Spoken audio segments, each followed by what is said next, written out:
ओम शांति। 9 अक्टूबर 2023 के मुरली के महावाक्य हैं।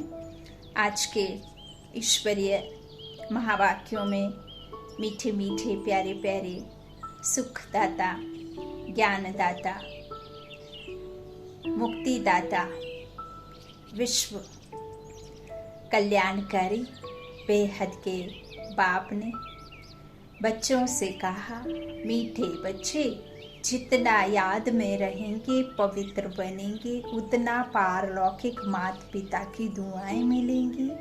दुआएं मिलने से तुम सदा सुखी बन जाएंगे। प्रश्न है, बाप सभी बच्चों को कौन सी राय देकर कुकर्मों से बचाते हैं? उत्तर में बाबा ने कहा, बाबा राय देते, बच्चे तुम्हारे पास जो भी धन दौलत आदि है वह सब अपने पास रखो, लेकिन ट्रस्टी होकर चलो। जैसे हम एक किराए के मकान में रहते हैं तो हमारे मन में कभी ये नहीं रहता कि ये मेरा है। हम सदा यही स्मृति में रखते हैं कि ये किराए का है, एक ना एक दिन हमें इसे छोड़ना ही है, तो हम उसकी उतनी परवाह नहीं करते हैं और उस मालिक को ध्यान में रखते हैं कि ये तो किसी और का है ना। तो ये ऐसे ही जो भी आपके पास में है उसका आप सिर्फ एक निमित्त बन उसको आप इस्तेमाल में ला रहे हैं, लेकिन वो सब परमात्मा का है ना। मालिक को भी तो आप ऐसे नहीं है कि किराए का जिसने घर दिया है जिसमें आप रह रहे हैं तो मालिक बगल में खड़ा रहता है तब आप स्मृति में रखते हैं कि घर तुम्हारा है, हाँ, या उसका फोटो लगा लेते हैं घर में कि ये तो उसका है, नहीं ना। तो ऐसे ही परम पिता परमात्मा को कोई आपको इधर खड़े करके नहीं कहना है कि परमात्मा आपका है या मैं उसकी याद में रह करके यहाँ ट्रस्टी बनकर रह रही हूँ।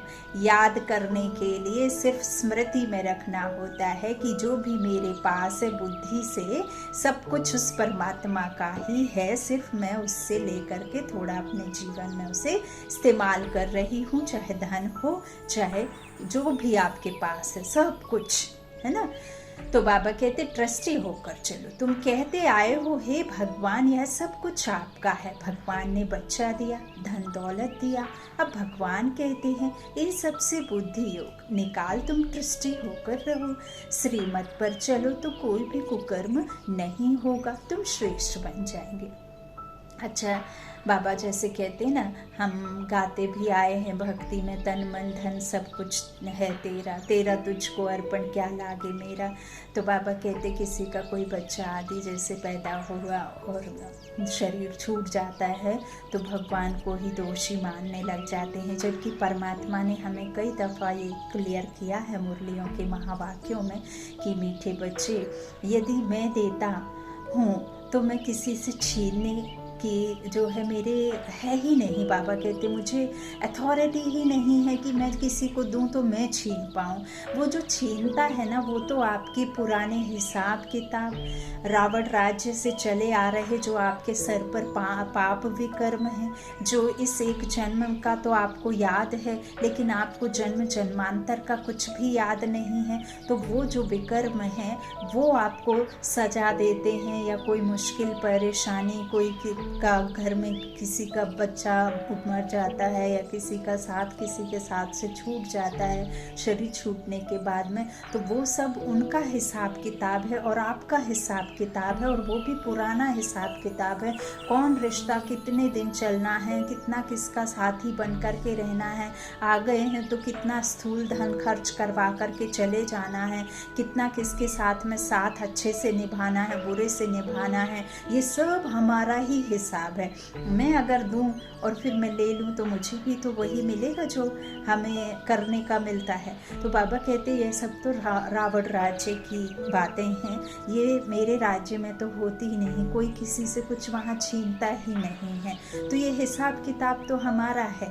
अब हम समझते हैं कि ये शरीर की आयु 40 वर्ष है, अब ये शरीर की आयु 40 वर्ष है तो इस 40 वर्ष को ही हम समझते हैं कि बस यही। परमात्मा कहते हैं कि इस एक वास्तविक जन्म का जो तुमको पता है वो तो ठीक है, आपके ना जाने कितने जन्म हुए होंगे। यदि आप आदि में आए होंगे तो आपके जास्ती जन्म हुए होंगे, त्रेता में आए होंगे तो कम हुए होंगे, द्वापर में आए होंगे तो और कम हुए होंगे। तो बाबा कहते हैं कि सिर्फ एक जन्म का आपको हिसाब पता है, वो भी अगले जन्म में आप भूल जाएंगे। तो ये आपका कुछ एक जन्म की हिसाब नहीं, आपका 50 वर्ष भी हो सकते हैं, 50 जन्म भी हो सकते हैं, आपके 40 जन्म भी हो सकते हैं। तो उतना हिसाब किताब आपको चुकाना होता है। तो इसमें फिर बाबा को दोष देने से नहीं। और बाबा का साथ यदि हमने लिया है तो कोई भी आपसे चीज़ छीनती है तो आप ये समझ लीजिए कि परमात्मा के साथ से आपको और कुछ बेहतर मिलने वाला है ना। ये समझना है, अपने आप पे ट्रस्ट करना है। बाबा कहते हैं भगवान ने बच्चा दिया, धन दौलत दिया, भगवान कहते हैं सबसे बुद्धि योग निकाल, तुम ट्रस्टी होकर रहो। चाहे आपके बच्चे हों, चाहे आपके माता पिता हों, चाहे आपके पड़ोसी हों, सब परमात्मा की संतान हैं। सबका अपना अपना ड्रामा पार्ट है। यदि तुम माँ हो तो बच्चों के लिए तुम निमित्त बन कर के पुराने हिसाब ले करके आए हो, उनकी पालना कर रहे हो लौकिक में, लेकिन पालनहार तो परमात्मा है। आप तो सिर्फ एक निमित्त बन करके माँ का फर्ज निभा रहे हो, कर्तव्य निभा रहे हो। करण करावनहार ऊपर बैठा हुआ है, वो सब अपने बच्चों को देख लेता है।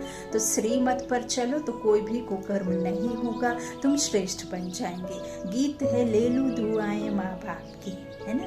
लौकिक में भी यही कहते हैं और पारलौकिक बाप भी कहते हैं कि बेहद के माँ बाप की दुआएं ले लो। जितना अच्छा तुम अपने आप को रखोगे, कर्मों को श्रेष्ठ बना करके, उतना ही तुमको मिलेगा।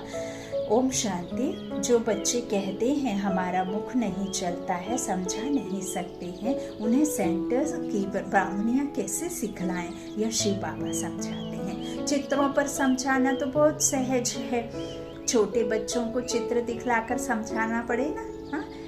आ ई ई, आम, इमली, ईख दिखा करके घर सिखाना है तो हाउस दिखाना पड़ता है ना। कुछ भी उन्हें दिखाना पड़ता है, फल फ्रूट जानवर सब कुछ पढ़ाने के लिए चित्रों के द्वारा ही समझाना पड़ता है। तभी तो फिर वो बड़े हो करके वो बुद्धि में उनके चलता है। कहीं बाहर देखते हैं तो फिर उनको लगता है कि हाँ ये तो हमें बताया था, हूबहू ऐसा था, तो ये वो चीज़ है ना। तो बाबा कहते हैं इस तरह से समझाना पड़ता है ना। ऐसे नहीं क्लास में सब आकर बैठे और तुमने मुरली शुरू कर ली, नहीं। देखो बाबा कह रहे हैं मुरली का भी तो राज हर कोई नहीं जानता है ना, कि ये मुरली कौन है। हम भी नहीं जानते थे जब बाबा के ज्ञान में नहीं थे। ज्ञान में आने के बाद भी नहीं पता था कि मुरली है क्या। जब धीरे धीरे धीरे धीरे पढ़ते पढ़ते पढ़ते पढ़ते जब समझ में आया तो अभी भी बहुत मूंझते हैं, है ना। तो बाबा कहते हैं कि ऐसे नहीं कि कोई आया और शुरू हो गए। हाँ, तो यह तो हड्डी जिगरी बैठ समझाना है। बाबा कहते हैं बच्चों ने गीत तो सुना, एक है पारलौकिक माता पिता जिसको याद करते रहते हैं, तो माता पिता वह है सृष्टि का रचयिता। माता पिता जरूर स्वर्ग ही रचेंगे। सतयुग में स्वर्गवासी बच्चे होते हैं, वहाँ यहाँ के माता पिता खुद ही नर्कवासी हैं, तो बच्चे भी नर्कवासी ही पैदा करेंगे। गीत में कहा है ले लो दुआएं माँ बाप की। तुम जानते हो इस समय कि माँ बाप तो दुआएं नहीं देते, सभी जानते हैं ना। 100 में एक आधी घर होंगे जिनके माता पिता निश्चल और बिल्कुल एकदम निर्मल तन मन रख करके बच्चों को प्यार करते होंगे। कोई भी माता पिता हो, चाहे इस संसार में कोई भी रिश्ता, बिना स्वार्थ के कोई रिश्ता नहीं। माता पिता भी यदि बच्चों की पालना करते हैं पूरी हिम्मत से, पूरी समर्पण भाव से, तो भी उनको ये आश रहती है कि बूढ़े होने के बाद में परमात्मा बाबा के बच्चे तो समझते हैं। लेकिन लौकिक में भी माता पिता कहते हैं कि मेरा ये करेंगे आगे चलकर, फिर मेरे को संभालेंगे, है ना, मेरी पालना करेंगे। तो ऐसी आश तो रहती, लेकिन बेहद के बाप को ऐसी आश नहीं रहती, क्योंकि वो यहाँ आकर के पार्ट नहीं बजाते हैं ना। तो उनको तो सिर्फ देने की आश रहती है, लेकिन हमें लेने की आश में हम भूल जाते हैं, पुरुषार्थ नहीं करते हैं। तो बाबा कहते हैं कि मैं तो देता हूँ, दुआएं देता हूँ, लेकिन अभी जो इस समय के माँ बाप है ना, वो दुआएं कैसे नहीं देते। स्वर्गवासी दुआ करते हैं, जो दुआ फिर आधा कल्प चलती है। जो स्वर्गवासी होते हैं बाबा कहते हैं वो दुआ करते हैं जो फिर आधा कल्प चलती है, निस्वार्थ निष्काम, बिना किसी स्वार्थ के। फिर आधा कल्प बाद श्रापित हो जाते हैं द्वापर से, खुद भी पतित बनते हैं तो बच्चों को भी बनाते हैं। उससे आशीर्वाद तो नहीं कहेंगे, है ना। अब यहाँ बाबा का एक और यहाँ पे एक यथार्थ बाबा समझाना चाह रहे हैं कि बेकारी दुनिया में माता पिता विवाह आदि करके क्या करते हैं, विकारों में ढकेलते हैं ना, फिर और परिवार बढ़ता है, फिर और उसमें मोह बढ़ता है ना। तो विकारों में गिरने की बाबा कह रहे हैं विवाह उपरांत होता है। लेकिन सतयुग में स्वर्ग की दुनिया में माता पिता विकारों में नहीं ढकेलते हैं, वहाँ तो वो खुद पवित्र रहते हैं, पावन दुनिया के मालिक रहते हैं। तो वो यदि आपका विवाह करते भी हैं, किसी से जोड़ते हैं, स्वयंवर होता भी है, तो वहाँ पे योग बल से विकारों में नहीं धक्का देते हैं, है ना। लेकिन द्वापर से फिर माता पिता विकारों में धकेल देते हैं। आधा कल्प चलती है स्वर्गवासी राज्य और आधा कल्प चलती है कौन सी राज्य, नरक की राज्य। तो बाबा कहते हैं वहाँ होते हैं पावन राज्य और यहाँ होता है पतित राज्य। तो बाबा कहते हैं कि माता पिता खुद ही नरकवासी हैं तो बच्चे भी नरकवासी ही पैदा करेंगे। गीता में कहा ले लो दुआएं माँ बाप की, हाँ। तो बाबा ने कहा कि यहाँ के नहीं देते हैं। तो इसी तरह बाबा कह रहे हैं जो हुआ, हाँ, जो दुआ फिर आधा कल्प चलती है और फिर आधा कल्प बाद श्रापित हो जाती है, खुद भी पतित बनते तो बच्चों को भी बनाते हैं। उसे आशीर्वाद तो नहीं कहेंगे, श्राप देते देते भारतवासी श्रापित हो गए। कितना दुखी दुख है, इसलिए माता पिता को याद करते हैं। अभी वह माता पिता दुआएं कर रहे हैं, पढ़ाकर पतित से पावन बना रहे हैं, है ना। बना रहे हैं कि नहीं, आत्मा कैसी है उसे कैसा बना रहे हैं, पावन बना रहे। तो यहाँ है आसुरी संप्रदाय रावण राज्य और यहाँ ही आकर के उन्हें बनाना पड़े, है ना। उस दुनिया में जाकर तो बनाएंगे नहीं, वहाँ तो दरकार ही नहीं बनने की। तो वहाँ है देवी संप्रदाय राम राज्य। रावण का जन्म भी भारत में है। शिव बाबा जिसको राम कहते हैं उनका जन्म भी भारत में है। तुम जब वाम मार्ग में जाते हो तो भारत में रावण राज्य शुरू होता है। तो भारत को ही राम परमपिता परमात्मा आकर पतित से पावन बनाते हैं। रावण आते हैं तो मनुष्य पतित बनते हैं। गाते भी हैं राम गयो रावण गयो। जिनका बहुत परिवार है, राम का परिवार तो बहुत छोटा है ना। सतयुगी झाड़ कितना छोटा है, बहुत छोटा है। जो शिव ने स्थापना करी है निराकार राम ने, वो परिवार बहुत छोटा है और सब धर्म खत्म हो जाते हैं, एक धर्म होता है। तो बाबा कहते सबका विनाश हो जाता है, बाकी तुम देवी देवताएं रहेंगे। तुम अभी जो ब्राह्मण बने हो वही ट्रांसफर होंगे सतयुग में। ब्राह्मण आत्माएं ही जाकर के देवी देवता बनती हैं। तो अब तुमको माँ बाप की दुआएं मिल रही हैं, माँ बाप तुमको स्वर्ग का मालिक बनाते हैं। वहाँ तो सुख ही सुख है। इस समय कलयुग में है दुख, सभी धर्म दुखी है। अभी कलयुग के बाद फिर सतयुग होना है। कलयुग में कितने ढेर मनुष्य हैं, सतयुग में तो इतने मनुष्य नहीं होंगे। जितने ब्राह्मण होंगे वही फिर वहाँ देवता बनेंगे। वह भी त्रेता तक वृद्धि को पाते रहेंगे, है ना। बाबा कहते आदि में छोटा फिर त्रेता में बढ़ता जाएगा। हाँ, कहते हैं क्राइस्ट से 3000 वर्ष पहले सतयुग था। बिफोर क्राइस्ट और आफ्टर क्राइस्ट। सतयुग में तो एक ही धर्म, एक ही राज्य है। वहाँ मनुष्य भी थोड़े होंगे, सिर्फ भारत होगा और कोई धर्म नहीं होगा। ठीक वैसे ही जैसे जब हम कोई बीज डालते हैं जमीन के अंदर, तो वो जमीन के अंदर से जब निकलता है तो ऐसे नहीं है कि डायरेक्ट टालियाँ या पत्ते पुत्ते फल फूल निकल आएंगे। सबसे पहले उसमें एक छोटा सा तना, फिर 2 लीफ निकलती हैं, फिर उसके बाद में धीरे धीरे निकलता है। तो सबसे पहले सतयुग का जो मनुष्य रूपी सृष्टि झाड़ है, वहाँ भी प्रिंस प्रिंसेस आएंगे। कौन से प्रिंस प्रिंसेस आएंगे? राधे कृष्ण, है ना, 16 कला संपूर्ण। तो वो आएंगे, तो वही वैगर टू प्रिंस बनते। अभी जो ब्रह्मा और सरस्वती हैं वहीं फिर जाकर के उस राज्य में, सूर्यवंशी राज्य में सबसे पहले वही आएंगे, है ना। तो पापा कहते हैं वहाँ थोड़े होंगे, सिर्फ भारत होगा और कोई धर्म नहीं होगा। सिर्फ सूर्यवंशी ही होंगे, चंद्रवंशी भी नहीं होंगे। सूर्यवंशी को भगवान भगवती कह सकते हैं क्योंकि वे संपूर्ण हैं। देखो बाबा कह रहे हैं जब सूर्यवंशी होते ना तो वहाँ चंद्रवंशी भी नहीं होंगे, और जब चंद्रवंशी होते तो वहाँ सूर्यवंशी नहीं होंगे। हाँ, तो वो उन्हें ही भगवान भगवती कहते हैं, क्योंकि वह संपूर्ण है।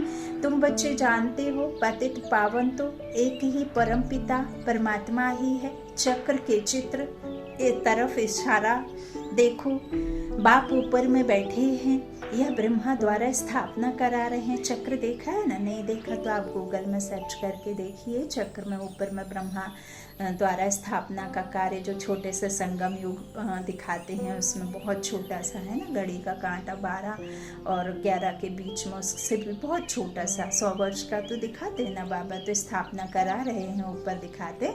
अभी तुम पढ़ रहे हो, जब इन देवताओं का राज्य रहता है तब और कोई धर्म नहीं रहता है। फिर आधा कल्प बाद वृद्धि होती जाती है, क्योंकि विकारों से तो वृद्धि जास्ती होती है। ऊपर से आत्माएं आती जाती हैं, वर्ण बदलते जाते हैं, जीवात्माएं बढ़ती जाती हैं। सतयुग में तो योग से कितना होंगे, है ना? ऐसे तो नहीं कि 8-10 हो जाएंगे, नहीं तो फिर किसी को भी नहीं होते, किसको। तो सतयुग में होंगे 9 लाख, फिर करोड़ होंगे, फिर वृद्धि को पाते जाएंगे। सतयुग में भारत श्रेष्ठाचारी बन जाएंगे। कितने ढेर मनुष्य हैं, यहाँ भी भ्रष्टाचारी से श्रेष्ठाचारी बनने में कितनी मेहनत लगती है। घड़ी घड़ी श्रेष्ठाचारी बनते बनते फिर विकार में जाए भ्रष्टाचारी बन पड़ते हैं। हाँ, गिरते उठते हैं, लड़खड़ाते, तभी तो जा पाते। बाप कहते हैं, मैं आया हूँ तुमको काले से गोरा बनाने। आत्मा कैसी बनती है? पवित्र बनती है। अभी कैसी है? हाँ, अपवित्र है, तो काले से गोरा बनाते हैं। तुम घड़ी घड़ी फिर गिर पड़ते हो। बेहद का बाप तो सीधी बात बतलाते हैं कि मन सा वाचा कर्मणा तीनों से आपको कैसे रहना है, एकदम शुद्ध रहना है, पवित्र रहना है ना। तो कहते हैं, यह क्या कुल कलंकित बनते हो, काला मुंह करते हो, क्या तुम गोरा नहीं बनेंगे? तुम आधा कल्प श्रेष्ठ थे, फिर कलाएं कम होती जाती हैं। कलयुग अंत में तो 2 कलाएं एकदम पूरी खत्म हो जाती हैं। कलयुग अंत में 2 कलाएं एकदम पूरी खत्म हो जाती हैं, कोई कला नहीं रहती है। सतयुग में सिर्फ एक ही भारत था, अभी तो सब धर्म है। बाप आकर फिर सतयुगी श्रेष्ठ सृष्टि स्थापन करते हैं। तुमको भी श्रेष्ठाचारी बनना चाहिए। श्रेष्ठाचारी कौन आकर बनाते हैं? बाप है ही गरीब निवास, पैसे की बात नहीं। बेहद के बाप के पास श्रेष्ठ बनने आते हैं तो भी लोग कहते हैं, तुम यहाँ क्यों जाते हो? कितने विघ्न डालते हैं। तुम जानते हो, इस रुद्र ज्ञान यज्ञ में असुरों के विघ्न बहुत पड़ते हैं, है ना।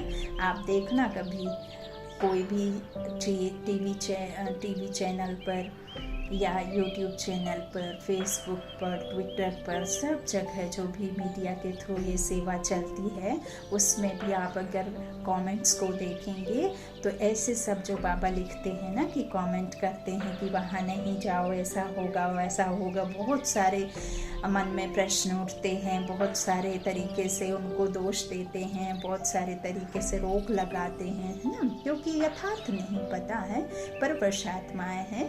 तो बाबा कहते हैं, तुम जानते हो, इस रुद्र ज्ञान यज्ञ में असुरों के विघ्न बहुत पड़ते हैं। और असुर कोई सींग वाला या कोई 10 शीश वाला नहीं होता है, या किसी के गले में ऐसी कोई चाकू तलवार हाथों में नहीं लटकी रहती हैं। आसुरी अवगुण जिनके होते हैं, जो पुरानी दुनिया के हैं, वो फिर इस पर प्रश्न उठाते हैं और रोकते हैं। तो अबलाओं पर अत्याचार होते हैं, कोई फिर स्त्रियां भी बहुत तंग करती हैं। देखो बराबर है ना। बाबा ने कहा 5 विकार स्त्री के और 5 नर के। तो ऐसे नहीं है कि किसी घर में, सभी घर में सिर्फ और सिर्फ भाई ही तंग करते हैं, अबलाओं पर अत्याचार करते हैं, ऐसा नहीं है। अबलाएं भी, स्त्रियां भी बहुत तंग करती हैं, है ना। आपको तो एक्सपीरियंस होगा, है ना, जो सुनते हैं, जो बाबा के बच्चे हैं, कई माताएं बहनें यही बात कहती हैं कि हम पवित्र रहना चाहते हैं, लेकिन घर में लड़ाइयाँ होती हैं। हाँ, आए दिन ये सब बातें आपने सुनी होंगी। फिर कई भाई भी कहते हैं कि बहन हम तो रहना चाहते हैं, लेकिन हमारी स्त्री तैयार नहीं होती, तंग करती है, तो विकार के लिए शादी करते हैं, है ना, नहीं जाते हैं तो फिर मारते पीटते हैं। तो अब बाप काम चिता से उतार ज्ञान चिता पर बिठाते हैं। जन्म जन्मांतर का कॉन्ट्रास्ट है। इस समय है ही रावण राज्य, गवर्नमेंट कितने शाद मानी करती है, रावण को जलाते हैं, खेल देखने जाते हैं। अब यह रावण कहाँ से आया? रावण का जन्म हुए तो 2500 वर्ष हुए हैं। हाँ, रावण ने सबको शोक वाटिका में बिठा दिया है, सब दुखी ही दुखी हैं। राम राज्य में सब सुखी ही सुखी होते हैं। अभी है कलयुग का अंत, विनाश सामने खड़ा है, दिख ही रहा है। इतने करोड़ों मनुष्य मरेंगे तो जरूर लड़ाई लगेगी ना। सरसों मुआफिक सब पीस जाते हैं। अब देखते हो तैयारियां हो रही हैं, बाप स्वर्ग की स्थापना कर रहे हैं। यह ज्ञान और कोई दे ना सके, यह ज्ञान बाप ही आकर देते हैं और पतित को पावन बनाते हैं। सदगति करने वाला एक ही बाप है, सतयुग में है ही सदगति, वहाँ गुरु की दरकार नहीं।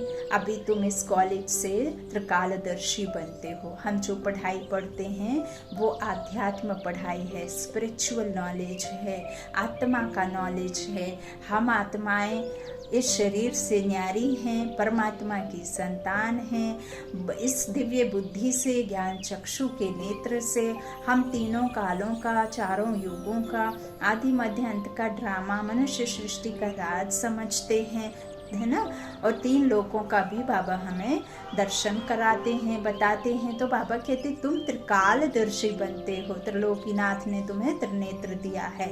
ये नेत्र देने का भी उन्हीं के पास में हक है और किसी के पास नहीं। तो सतयुग में लक्ष्मी नारायण में यह ज्ञान बिल्कुल नहीं होगा। तो फिर परंपरा से यह ज्ञान कहाँ से आया? अभी है कलयुग का अंत। बाप कहते हैं तुम मुझे याद करो। स्वर्ग की राजधानी स्थापन करने वाले बाप को याद, और वर्षे को, है ना। बाबा कहते हैं स्वर्ग की जो राजधानी स्थापन करने वाले बाप को और वर्षे को याद करो। याद ऐसे ही करेंगे तो समझ में नहीं आएगी, वर्षे को याद करेंगे तो उसका कारण पता चलेगा, है ना, कि क्यों याद करना। कोई किसी को ऐसे ही नहीं महिमा करता, कोई ऐसे ही याद नहीं करता। तो बाबा कहते हैं वर्षे को और बाप को याद करो। पवित्र तो जरूर रहना पड़ेगा। वह है पावन दुनिया, यह है पतित दुनिया।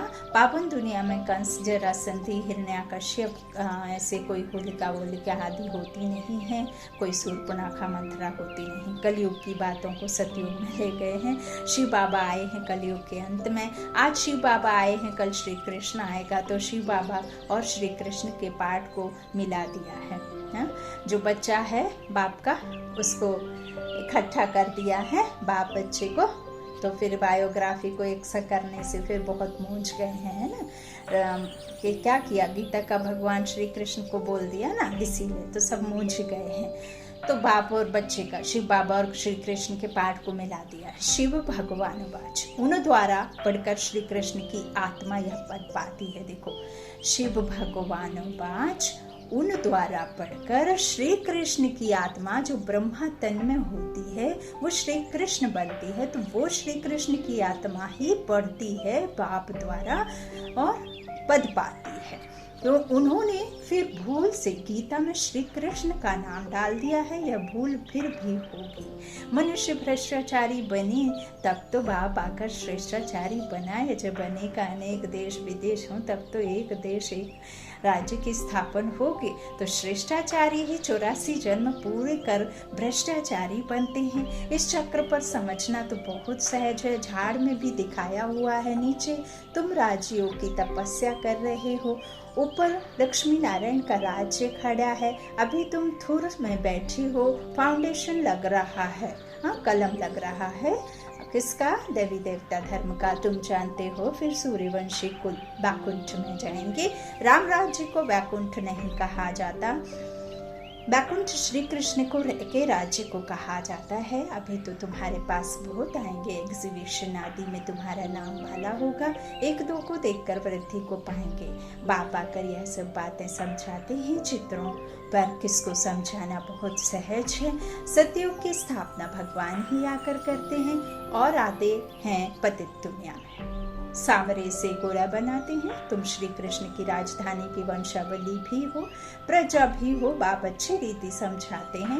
निराकार श्री बाबा आत्माओं को बैठ समझाते हैं कि आप मुझे याद करो। यह है रूहानी यात्रा। हे आत्माएं, तुम अपने शांति धाम निर्माण धाम को याद करो तो स्वर्ग का वर्षा मिलेगा। अभी तुम संगम पर बैठे हो। बाप कहते हैं मुझे और अपने वर्षे को याद करो तो तुम यहाँ स्वर्ग में आ जाएंगे। जो जितना याद करेंगे और पवित्र रहेंगे उतना ऊंचा पद मिलेगा। तुमको कितनी बड़ी दुआएं मिल रही हैं। धनवान भव, पुत्रवान भव, आयुष्मान भव, आयुष्मान भव। तो ये अभी के आशीर्वाद नहीं, अभी परमात्मा जो संगम पर देते हैं ना, वो है सत्य आशीर्वाद। तो देवताओं की आयु बहुत बड़ी होती है, साक्षात्कार होता है। अभी यह शरीर छोड़ जाकर बच्चा बनना है तो यह अंदर में आना चाहिए। हम आत्मा यह पुराना शरीर छोड़ जाकर गर्भ में निवास करेंगी। अंतमते सो गति। बूढ़े से तो हम क्यों ना बच्चा बन जाऊं। आत्मा इस शरीर के साथ है तब तकलीफ महसूस करती है। बूढ़े तन में जब होती है आत्मा तो तकलीफ महसूस करती है। जवान होती है बच्चे के तन में होगी तो कैसी अच्छा महसूस करेगी ना। लेकिन कहाँ, अभी तो अवस्था आने में कितना समय है। तो आत्मा इस शरीर के साथ है तब तकलीफ महसूस करती है। आत्मा शरीर से अलग है तो आत्मा को कोई तकलीफ महसूस नहीं होती है ना। इसीलिए कहते मौत को बेवजह ही बदनाम कर रखा है। असल तो जिंदगी में परेशानियां हैं। हाँ, तो शरीर से अलग हुआ खलास। हमको अब वापस जाना है। मूल वतन से बाबा आते हैं लेने लिए। यह दुख धाम है, अभी हम जाएंगे मुक्ति धाम। बाप कहते हैं सबको मुक्ति धाम ले जाता हूँ। जो भी धर्म वाले हैं सबको मुक्ति धाम जाना है। वह पुरुषार्थ भी मुक्ति में जाने के लिए करते हैं। बाप कहते हैं मुझे याद करो तो मेरे पास आ जाएंगे। बाबा को याद कर भोजन खाओ तो तुम्हें वो ताकत मिलेगी। अशरीरी होकर तुम पैदल आबू रोड तक चले जाओ। बाबा कहते हैं कभी तुमको कुछ भी थकावट नहीं होगी, क्योंकि बाप कहता है कि तुम जब मेरे साथ चलते हो तो तुमको मैं थकने कैसे दूंगा। तुम तो अथक बच्चे हो, क्योंकि तुम्हारी सारी थकावट तो मैंने ले ली है। तो बाबा शुरू में यह प्रैक्टिस कराते थे। समझते थे हम आत्मा है, बहुत हल्के होकर पैदल चले जाते थे। कितनी भी बड़ी मुश्किलें आए पता ही नहीं चलता था कैसे उन्होंने क्रॉस कर लिया। बाद में देखते थे अरे ये तो मैंने ध्यान ही नहीं दिया, क्योंकि वो तो अलौकिकता में थे ना, तो कुछ भी थकावट नहीं होती थी। शरीर बिगड़ तुम आत्मा तो सेकंड में बाबा पास पहुंच सकती हो। यहाँ एक शरीर छोड़ा सेकंड में बाबा पास पहुंच जाते हैं। तो यहाँ एक शरीर छोड़ा सेकंड में जाकर लंदन में जाकर जन्म लेते हैं, है ना। शरीर छूटने के बाद किसको पता कि विदेश में पैदा हो रहे हो या उसी घर में या पड़ोस में या कोई दूसरे गांव में, है ना। तो लंदन में जन्म ले लेते हैं। जैसे ही शरीर आत्मा ने छोड़ा दूसरे छठे पांचवें गर्भ माँ के गर्भ में चली जाती। तो आत्मा जैसी तीखी और कोई चीज़ होती नहीं। तो अब बाप कहते हैं बच्चे हम तुमको लेने लिए आए हैं, अब मुझे बाबा को याद करो। ऐसे नहीं है कि मैं शरीर से खींच लूँगा और पकड़ के ले जाऊँगा, नहीं। जब तुम्हारा ड्रामा का पाठ हो जाएगा तब, लेकिन बुद्धि से तो मेरे पास रहो कम से कम, है ना। क्योंकि शरीर ही आधार है मुझ तक पहुँचने का। ऐसे नहीं कि जब शरीर छूट जाएगा तब हम भगवान के पास चले जाएंगे, तब तो कोई रास्ता ही नहीं है। हाँ, क्योंकि तुम्हें फिर अनुभव ही नहीं है कि आप कहाँ हो। तो इसलिए अब मुझ बाबा को याद करो। अभी तुमको प्रैक्टिकल में बेहद के पारलौकिक बाप की दुआएं मिल रही हैं। बाप बच्चों को श्रेष्ठ से श्रेष्ठ मत दे रहे हैं। धन दौलत आदि सब तुम अपने पास रखो, सिर्फ ट्रस्टी होकर चलो। हाँ, भले अपने लिए घर बनाओ, मकान बनाओ, पहनो, ओढ़ो, खाओ, पियो, कोई मनाही नहीं है। एक पिता को इन सब से कोई एलर्जी नहीं है, वो तो और खुश होता है। वो तो तुम्हारे सुख सुविधाओं के लिए है, तो परमात्मा क्यों। लेकिन परमात्मा कहते हैं सिर्फ बच्चे ये सब का तुमको भान नहीं, ट्रस्टी बनकर रहो, है ना। तो बाबा कहते हैं तुम कहते भी आए हो हे भगवान सब कुछ आपका है। भगवान ने बच्चा दिया, भगवान ने यह धन दौलत दिया। अच्छा, फिर भगवान आकर कहते हैं सबसे बुद्धि योग निकाल, तुम ट्रस्टी होकर चलो, श्रीमत पर चलो तो आपको मालूम पड़ेगा तुम कोई कुकर्म तो नहीं करते हो। श्रीमत पर चलने से ही तुम श्रेष्ठ बनेंगे। आसुरी मत पर चलने से तुम भ्रष्ट बने हो। आधा कल तुमको भ्रष्ट बनने में लगा है, 16 कला से फिर 14 कला बनते हो। फिर धीरे धीरे कलाएं कम होती जाती हैं, तो इसमें टाइम लगता है ना। अच्छा, मीठे मीठे सिक्के लादे बच्चों प्रति माता पिता बाप दादा का याद प्यार और गुड मॉर्निंग। रूहानी बाप के रूहानी बच्चों को नमस्ते। हम रूहानी बच्चों के रूहानी माता पिता बाप दादा को याद प्यार और गुड मॉर्निंग। धारणा के लिए मुख्य सार। पहला बाबा ने कहा, चलते फिरते अशरीरी बनने का अभ्यास करना है। भोजन एक बाप की याद में खाना है। दूसरा, माता पिता की दुआएं लेनी है। ट्रस्टी होकर रहना है। कोई भी कुकर्म नहीं करना है। वरदान, अनासक्त बन लौकिक को संतुष्ट करते भी ईश्वरीय कमाई जमा करने वाले राजयुक्त भव। अनासक्त बन लौकिक को संतुष्ट करते भी ईश्वरीय कमाई जमा करने वाले राजयुक्त भव। कई बच्चे लौकिक कार्य, लौकिक प्रवृत्ति, लौकिक संबंध संपर्क निभाते हुए अपनी विशाल बुद्धि से सबको संतुष्ट भी करते और ईश्वरीय कमाई का राज जानते हुए विशेष हिस्सा भी निकाल लेते हैं ना। देखो बाबा कितना अपने बच्चों को श्रेय देते हैं। ऐसे एकानामी वाले अनासक्त बच्चे हैं जो सर्व खजाने समय शक्तियां स्थूल धन को लौकिक से एकानामी कर अलौकिक कार्य में फ्राक दिली से लगाते हैं। ऐसे युक्ति युक्त राजयुक्त बच्चे ही महिमा योग्य हैं। स्लोगन है, स्मृति स्वरूप बनकर हर कर्म करने वाले ही प्रकाश स्तंभ लाइट हाउस बनते हैं। स्मृति स्वरूप बनकर हर कर्म करने वाले ही प्रकाश स्तंभ लाइट हाउस बनते हैं। अच्छा, ओम शांति, ओम शांति।